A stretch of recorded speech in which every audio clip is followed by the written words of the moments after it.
You're standing in the kitchen at a friend's house while everyone else laughs in the living room.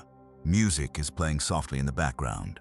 Someone hands you a drink, looks at you for a second, and casually says, "You've been really quiet tonight. What's going on with you?" And suddenly, without even understanding why, you feel pressure rising inside your chest. Pressure to explain yourself, to smile more, to reassure everyone that you're normal, relaxed, easy to read. So you start talking. You explain your mood, your stress, your thoughts. And within minutes, people who knew almost nothing about you suddenly have access to parts of your mind you never intended to reveal. Most manipulation doesn't begin with aggression. It begins with emotional pressure disguised as harmless conversation. Modern society rewards people for reacting instantly, oversharing emotionally, and explaining themselves constantly. But Stoicism teaches the opposite. It teaches that every unnecessary reaction gives away power, because many questions are not asked to understand you. They are asked to see how easily you can be emotionally moved. And people who remain calm under that pressure become very difficult to control. 1. Why are you so quiet? Silence makes people reveal more than words ever. Will, you're in the car with a few friends late at night after a party. The music is low now. Everyone's a little tired, but nobody wants the night to end yet. So the conversation keeps drifting from one random topic to another. Somebody starts talking about relationships. Another person complains about work. Someone else keeps making jokes every few minutes because the silence between conversations seems to make them uncomfortable. You're sitting near the window, looking outside more than talking. Not upset, not anxious, just quiet. Then eventually someone turns around and says it. "Bro, why are you so quiet all the time?" Everybody laughs a little, not in a cruel way. More like they're waiting to see what you'll say next. And instantly, you feel something shift inside yourself. You suddenly become aware of your own silence, almost like it's now a problem that needs to be fixed. Your brain starts searching for the right explanation before anyone misunderstands you. You think about saying, "I'm just tired," or "I'm good, just listening." Because deep down, most people are terrified of being perceived the wrong way. That's why this question works so well. Not because it's aggressive, because it creates self-consciousness. The moment someone asks why you're quiet, the attention moves on to you. And most people immediately start trying to manage the emotional perception of the room. They smile more, talk more, explain more. They rush to remove uncertainty before anyone judges them incorrectly. But the strange thing is, the people who rush to explain themselves usually reveal far more than they intended to. You start noticing this everywhere once you pay attention. The guy who talks non-stop about how confident he is usually isn't confident at all. The person constantly joking often can't tolerate silence long enough to sit with their own thoughts. The people who overshare the fastest are often the ones craving reassurance the most. And meanwhile, the calm person in the room quietly learns everything. That's the twist nobody sees at first. Silence is not empty. Silence is information. The moment you stop performing constantly, you begin seeing people more clearly than they see themselves. You notice who needs approval, who gets nervous when attention leaves them, who interrupts because they fear being ignored, who speaks just to avoid feeling insignificant for a few seconds. Most conversations are not really conversations. They are emotional survival strategies disguised as social interaction. That's why silence makes insecure people uncomfortable. Because silence removes distraction. And when distraction disappears, people become aware of themselves again. Marcus Aurelius understood this deeply. He believed that a disciplined mind does not react impulsively to every external pressure. And in today's world, that kind of control has become rare. Modern life trains people to react instantly to everything. Messages, opinions, awkwardness, rejection, attention, especially attention. People have become addicted to managing how they appear in the eyes of others. That's why even a small moment of silence now feels threatening to some people. It interrupts the performance. But calm people do something different. They let the silence exist. And because they don't rush to control how others perceive them, they actually appear more grounded, more confident, and sometimes even more powerful without trying. Think about the people who naturally command respect when they walk into a room. Usually, they are not the loudest. They don't desperately fight for attention. They don't explain every emotion immediately. There's a steadiness to them, a feeling that they are comfortable inside themselves whether people approve of them or not. That kind of presence cannot be faked. It comes from emotional independence. And emotional independence begins the moment you stop needing constant reassurance from the people around you. Epictetus once warned that excessive talking often comes from a lack of inner discipline. At first, that sounds extreme, but the older you get, the more obvious it becomes. Many people speak not because they have something meaningful to say, but because silence makes them anxious. They explain themselves because uncertainty feels unbearable. They reveal personal information too quickly because they fear distance more than vulnerability. In other words, they become emotionally controlled by the atmosphere around them. And once people realize you cannot tolerate silence, they can unconsciously control you with it. That's why emotionally strong people become careful with unnecessary explanations. Not cold, not arrogant, just intentional. They understand that not every silence needs to be repaired. Sometimes silence is the test. And the person who stays calm the longest usually understands themselves the best, because eventually you realize something most people never do. When you stop talking just to make other people comfortable, you stop giving strangers control over your emotional state. And that changes the way the world responds to you completely. 2. Don't you trust me? The fastest way people gain control is through emotional access. You're sitting in someone's apartment at almost midnight. The movie ended 20 minutes ago, but neither of you turned the TV back on. The room is quiet now except for the soft hum of the air conditioner and the occasional sound of cars passing outside the window. At first, the conversation feels good, easy, natural. You talk about music, childhood memories, stupid jobs you used to have. They laugh at the right moments. They hold eye contact a little longer than most people do. There's a warmth to them that makes you feel strangely comfortable. And then slowly, the conversation starts moving deeper. What's the worst thing someone ever did to you? You pause for a second. Not because you're hiding something. The question just feels heavier than the conversation itself. Still, you answer lightly. Then another question comes. What's your biggest fear in relationships?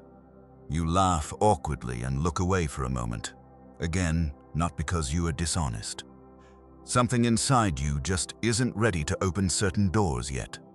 But then they tilt their head slightly and say, "You know, you can trust me," and suddenly the atmosphere changes. Now your hesitation feels personal. Your caution feels unfair. You start feeling pressure to prove you're emotionally open enough, mature enough, vulnerable enough. So you begin talking more than you intended to. You explain old heartbreaks, family problems, insecurities you normally keep private. And while you're speaking, part of you already feels strange about it. Not relieved, not fully safe. Just emotionally exposed in a way you can't explain yet. Most people mistake emotional exposure for connection. That's why this question is so powerful. Don't you trust me? Sounds emotional on the surface, but psychologically it does something much deeper. It quietly shifts the burden onto you. Suddenly you feel responsible for proving trust instead of calmly deciding whether trust has actually been earned. And those are two completely different things. Real trust grows slowly. Manipulation moves fast. The older you get, the more obvious this becomes. People with good intentions usually respect emotional pacing. They don't punish your hesitation. They don't become offended because you protected parts of yourself too early. They understand human beings unfold naturally over time. But emotionally controlling people struggle with slow access. They want shortcuts to your inner world because emotional information creates influence. The moment someone understands your fears, loneliness, insecurities, abandonment, wounds, or need for approval, they begin understanding how to emotionally move you. That's the part nobody teaches you when you're younger. Vulnerability is beautiful in the right hands, dangerous in the wrong ones. And unfortunately, modern culture romanticizes emotional exposure without teaching emotional discernment. People are encouraged to open up immediately. Oversharing gets praised as authenticity. Social media turned private pain into public performance. Entire relationships now begin with trauma dumping between two strangers who barely know each other. And because everybody is terrified of seeming emotionally unavailable, they reveal themselves too quickly. But Stoicism teaches something modern life almost completely forgot. Just because someone asks for access to your inner world does not mean they deserve it. That realization changes everything. You begin noticing how many people create artificial closeness through emotional urgency. They ask deeply personal questions unusually early. They reveal something vulnerable first, hoping you'll feel obligated to match their openness. They act hurt when you maintain boundaries because guilt is often faster than patience. At first it feels like intimacy. Later it feels like regret. Seneca warned that before trusting someone deeply, you should first observe their character over time. Not their charm, not their confidence, not how emotionally intense they seem in the moment. Character. Because emotionally manipulative people often mistake intensity for intimacy. Everything moves fast with them. Fast attachment, fast trust, fast vulnerability, fast emotional dependence. And in the beginning it feels exciting. Until one day you realize they know everything about you, while you barely know who they really are underneath the performance. That's the twist most people discover too late. Some people don't ask personal questions because they genuinely care about you. They ask because information reduces uncertainty. And uncertainty makes controlling people uncomfortable. The more emotionally readable you become, the safer they feel. That's why emotionally disciplined people stop treating boundaries like guilt. They stop over-explaining their privacy.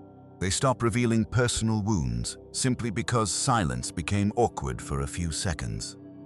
Not because they're cold, because they finally understand the difference between connection and access. Connection is mutual. Access is earned. Epictetus believed external pressure should never control internal decisions. And emotional pressure is still pressure, even when it sounds soft, caring, or affectionate. In fact, the most dangerous manipulation rarely sounds aggressive at all. Sometimes it sounds like, "You can tell me. I thought we were closer than that. Why are you so guarded? Don't you trust me?" And people reveal their entire inner world simply because they don't want another person to feel disappointed for a moment.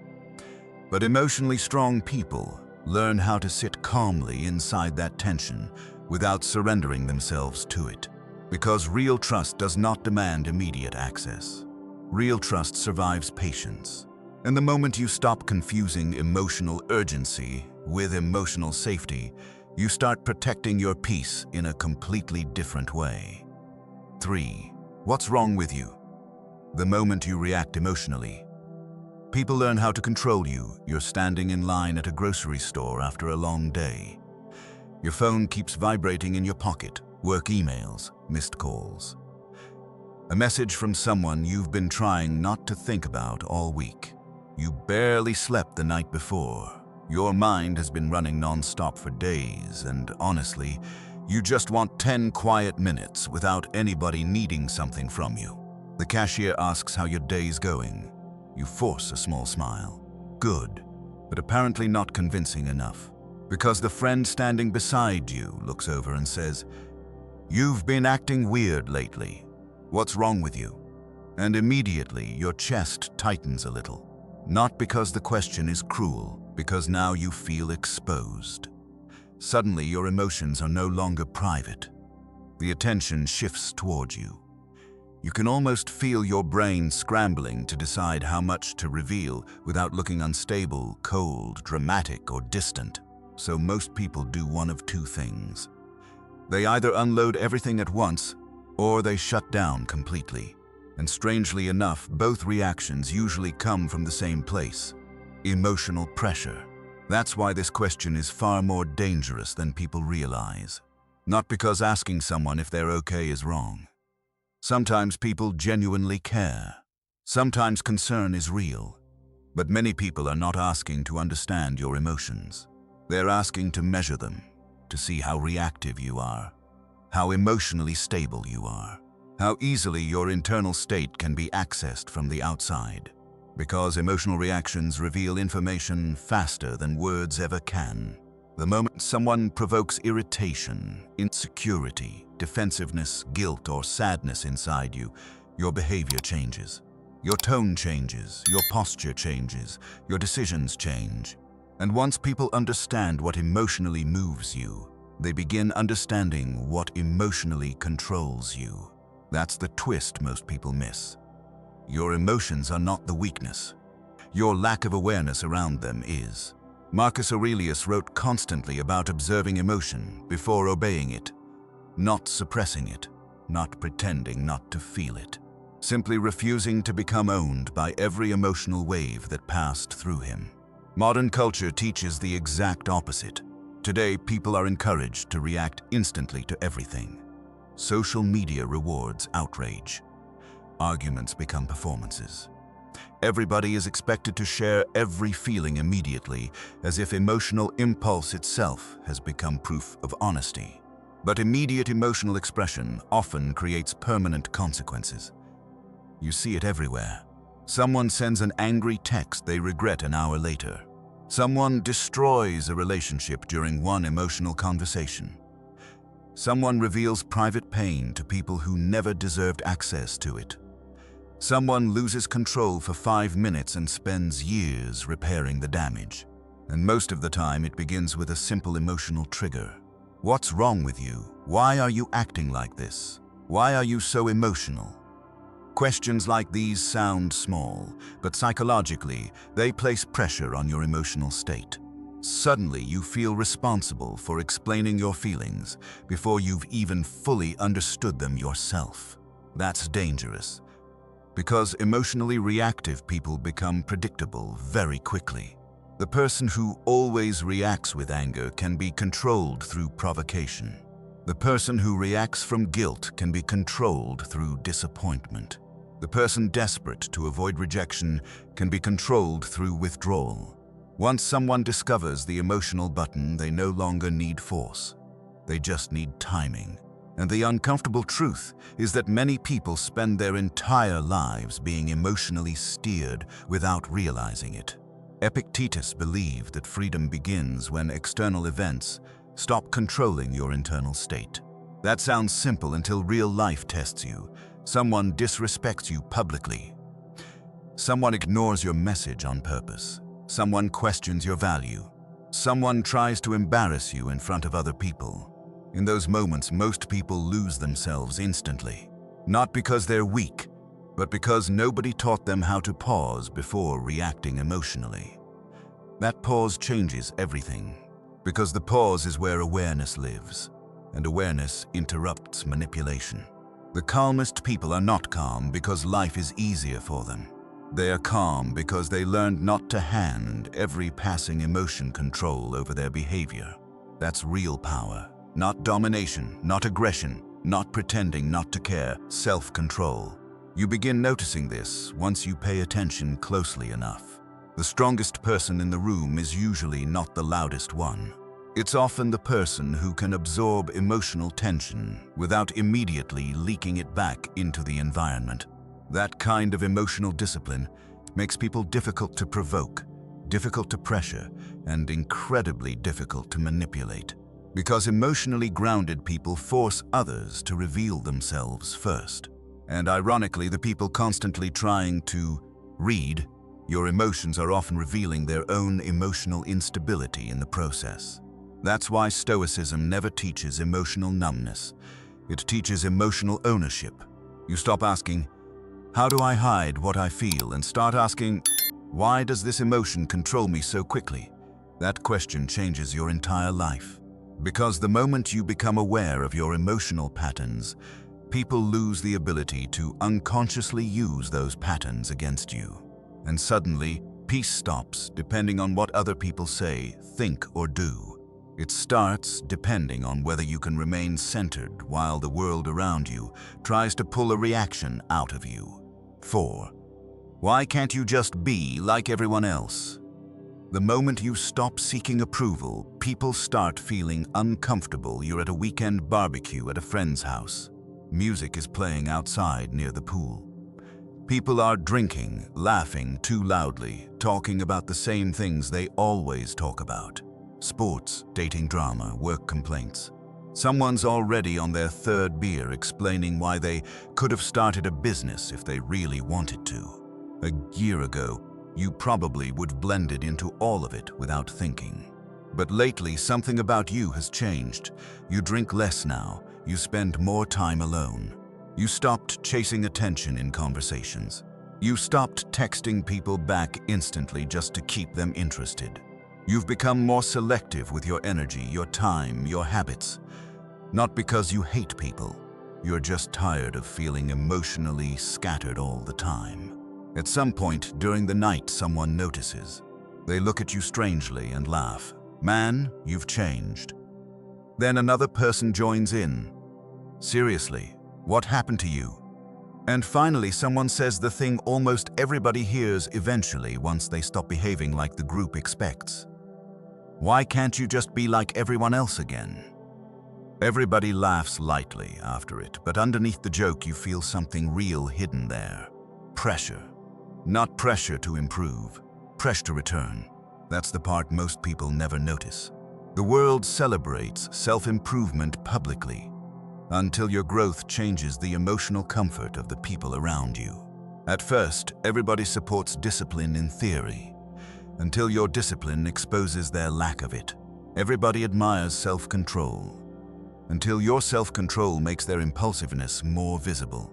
Everybody says they respect authenticity, until your authenticity stops matching what makes them comfortable. That's the twist.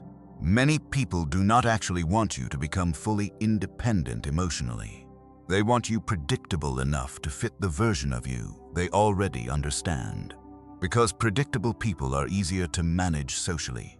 The moment that you stop needing constant approval, your entire presence changes.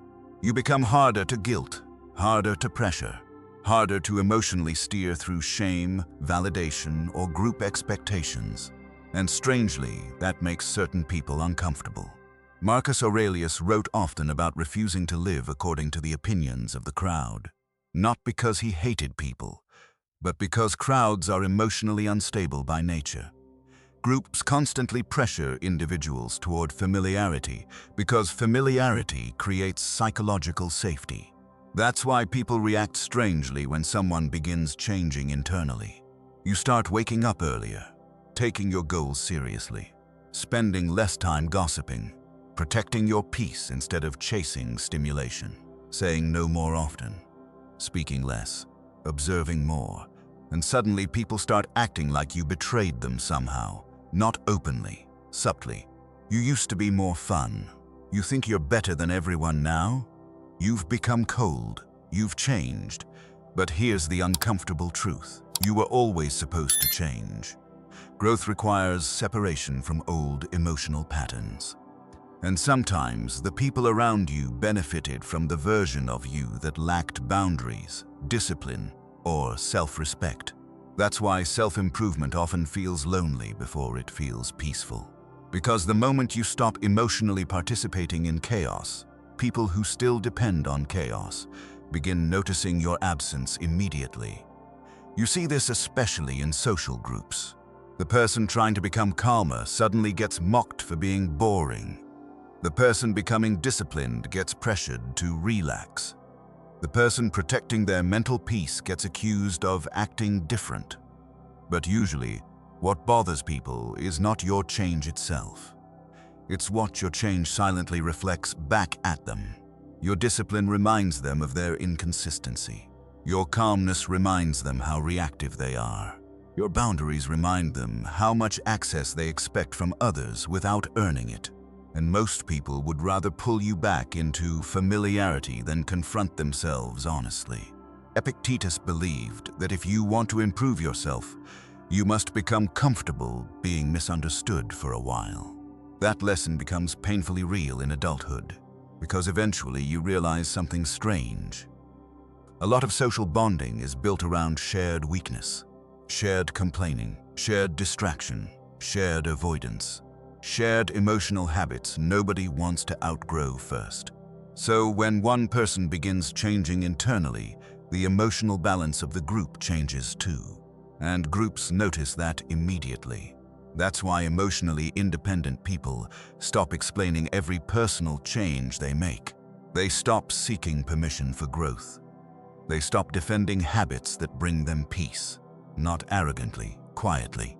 Because mature people understand that not everybody will celebrate the version of you that no longer feeds their comfort. And honestly, that realization hurts at first. There's a strange loneliness that comes with outgrowing environments you once fit into naturally. You start realizing some relationships were built more on familiarity than true alignment. Some people liked the version of you that was easier to influence, easier to distract, easier to emotionally predict. But Stoicism teaches something powerful here. You are not responsible for shrinking yourself just to keep other people comfortable. The people who truly respect you will adapt to your growth. The people who depended on your weakness will resist it. And once you understand that, criticism stops sounding the same. Because sometimes when people ask, "Why can't you just be like everyone else?" what they really mean is, "Why are you becoming harder to control?" 5. What do you have to hide? Privacy terrifies people who need constant access to you. You're sitting on the couch, scrolling through your phone while a few friends are talking nearby. Someone is posting pictures from last night. Another person is arguing with their girlfriend through text, while everyone watches like it's entertainment. Somebody else is recording a video for social media, retaking the same 10-second clip over and over because the first version didn't feel natural enough. And without really thinking about it, you notice something strange. Everybody is constantly revealing themselves, their relationships, their emotions, their plans, their insecurities, their location, their opinions, their private life. Everything is public now. At some point, one of your friends looks over and says, "You never post anything anymore." You shrug slightly. "I don't know. Just don't feel like it." A few seconds later comes the real question. What do you have to hide? Everybody laughs softly after it, but the question stays in the air longer than the joke itself. Because underneath that question is something deeper: suspicion. Modern society became deeply uncomfortable with privacy. People now expect constant emotional access to each other. If you don't share enough, people assume something must be wrong. If you move quietly, people become curious. If you keep your plans private, your emotions controlled, and your personal life protected, some people start treating your silence like dishonesty. And that's one of the strangest psychological shifts of modern life. Privacy used to mean self-respect. Now it gets treated like secrecy.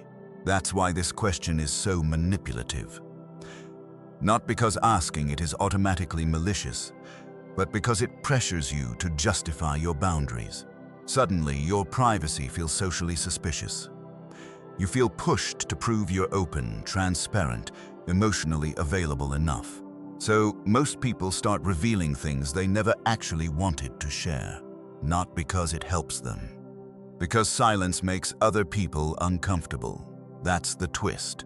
A lot of people are not disturbed by your privacy itself. They're disturbed by the fact that they cannot fully access, predict, or emotionally read you. And human beings naturally become uneasy around what they cannot easily interpret. Marcus Aurelius understood something most modern people forgot completely. Not every thought deserves an audience. Today, people document their lives in real time. every emotion becomes content. Every achievement gets announced immediately. Every private moment gets exposed before it even has time to mean something personally. People reveal goals before they've built discipline, reveal relationships before trust exists, reveal pain before understanding it themselves. And then they wonder why they feel emotionally exhausted all the time. Because constant exposure creates psychological vulnerability.